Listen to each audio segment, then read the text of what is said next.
Shalom, puji Tuhan, kita bersyukur bisa berjumpa lagi dalam renungan harian di hari ini. Saya percaya ini semua karena berkat dan kemurahan Tuhan saja. Mengawalinya mari kita berdoa. Segala puji dan syukur kami naikkan kepadamu ya Allah di hari ini. Karena Engkau berikan kami waktu dan kesempatan kembali untuk kami mendengarkan akan sebagian dari firman-Mu. Roh yang kudus, tolonglah kami, urapilah dan berkatilah kami dengan kebenaran firman-Mu di hari ini. Dalam nama Tuhan Yesus Kristus kami berdoa. Amin. Nats firman Allah yang menjadi renungan kita bersama di hari ini saya ambil dari Roma pasal 8 ayat 31 sampai dengan ayatnya yang ke-39. Secara khusus saya akan baca ayatnya yang ke-38 dan 39.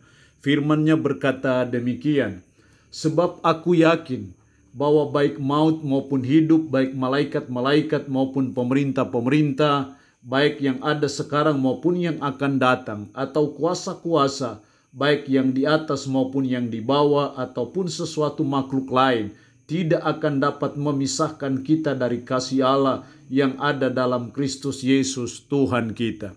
Demikian kebenaran firman Allah di hari ini yang mengajar kita, menasihati kita mengenai keyakinan iman anak-anak Allah. Sebagai anak-anak Allah sangat penting kita punya suatu keyakinan iman, karena keyakinan iman inilah yang menjadi benteng kita dalam menjalani berbagai hal dalam hidup, dalam menjalani berbagai lika-liku kehidupan, dalam menjalani berbagai pahit getirnya kehidupan, onak dan duri kehidupan. Maka keyakinan iman itu sesuatu yang sangat penting. Hanya orang yang punya keyakinan imanlah yang tetap bertahan sekalipun tidak tahan lagi. Hanya benteng keyakinan imanlah yang membuat kita tetap terus mengikut Yesus, terus melayani Tuhan, meskipun menghadapi badai dalam kehidupan kita. Karena itu keyakinan iman anak-anak Allah itu sesuatu yang sangat penting. Jelas sekali dalam ayat 38, sebab aku yakin. Paulus menjalani hidup dengan keyakinan iman yang teguh kepada Allah. Sebagai anak-anak Allah dia punya keyakinan, makanya dia berkata sebab aku yakin. Nah, keyakinan iman anak-anak Allah seperti apa yang harus kita punyai? Keyakinan iman yang model apa yang harus kita punyai? Atau keyakinan iman tentang apa yang harus kita punyai sebagai anak-anak Allah dalam menjalani kehidupan ini? Setidaknya ada 3 keyakinan iman yang kita perlu miliki. Yang pertama dalam ayat 31, sebab itu apakah yang akan kita katakan tentang semuanya itu? Jika Allah di pihak kita, siapakah yang akan melawan kita? Jika Allah di pihak kita, siapakah yang akan melawan kita? Hal yang pertama, keyakinan iman anak-anak Allah yang pertama adalah bahwa Allah ada di pihak kita. Apapun problema hidup kita, kita harus meyakini Allah di pihak kita. Apapun tantangan hidup yang kita alami, apapun kesulitan hidup yang kita sedang hadapi, kita harus punya keyakinan iman bahwa Allah selalu ada di pihak kita. Kalau Allah di pihak kita, siapakah yang akan melawan kita? Apakah penyakit yang menjadi lawan kita?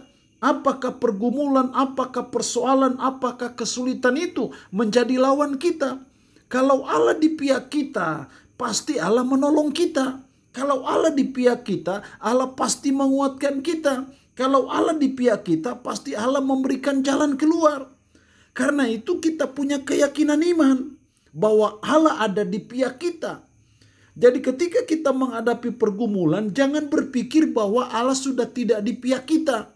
Bahwa Allah sudah meninggalkan kita, sudah menjauh dari kita. Tidak. Kita harus meyakini bahwa Allah di pihak kita sekalipun kita ada dalam pergumulan. Yang kedua, keyakinan iman yang harus kita punyai dalam ayatnya yang ke-33 sampai dengan ayatnya yang ke-39. Kita lihat saja ayat 35. Siapakah yang akan memisahkan kita dari kasih Kristus? penindasan atau kesesakan atau penganiayaan atau kelaparan atau ketelanjangan atau bahaya atau pedang? Jawabannya tidak ada. Makanya diperjelas lagi dalam ayatnya yang ke-38 dan 39.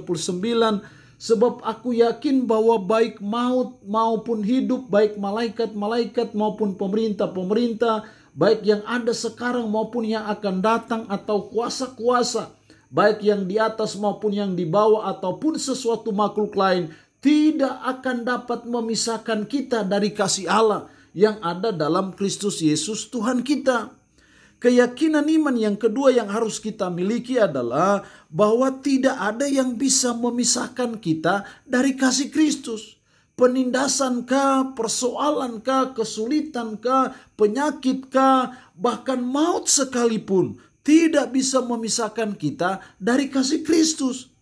Artinya kalau tidak ada yang bisa memisahkan kita dari kasih Kristus, artinya bahwa kasih Kristus yang sudah datang menyelamatkan saudara dan saya itu akan tetap nyata sampai kita mati, sampai kita masuk ke dalam kehidupan yang kekal di surga. Kasih Kristus itu terus nyata dalam hidup saudara dan saya. Jadi tidak ada yang bisa memisahkan kita dari kasih Kristus. Dengan demikian bahwa ketika Allah Kristus sudah menyelamatkan kita, maka sekali selamat, maka seterusnya dan tetap selamanya kita akan tetap selamat. Karena kasih Kristus tidak ada yang bisa memisahkan kita. Sekali Dia mengasihi kita, seterusnya dan selamanya Dia akan tetap mengasihi saudara dan saya. Ini keyakinan iman yang harus kita punyai dalam hidup, yang membuat kita tidak mudah gampang putus asa, tidak mudah gampang kecewa, frustasi dalam menjalani hidup, betapapun sulit dan sukarnya kehidupan ini. Karena kita punya keyakinan bahwa tidak ada yang bisa memisahkan kita dari kasih Kristus. Yang ketiga, keyakinan iman anak-anak Allah ayat 37. Tetapi dalam semuanya itu kita lebih daripada orang-orang yang menang oleh Dia yang telah mengasihi kita. Kita lebih daripada orang-orang yang menang. Keyakinan iman ketiga yang harus kita miliki adalah bahwa kita adalah umat yang lebih dari pemenang.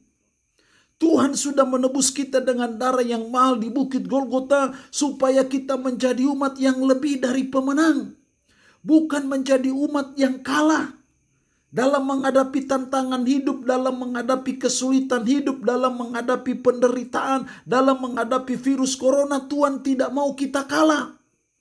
Kalau kita putus asa, kalau kita kecewa, kalau kita frustasi, kalau kita ketakutan, itu tandanya bahwa kita kalah, bukan pemenang. Nah, karena itu keyakinan iman yang ketiga yang harus kita miliki adalah bahwa kita adalah umat yang lebih dari pemenang. Karena itu Tuhan tidak mau kalau kita kalah.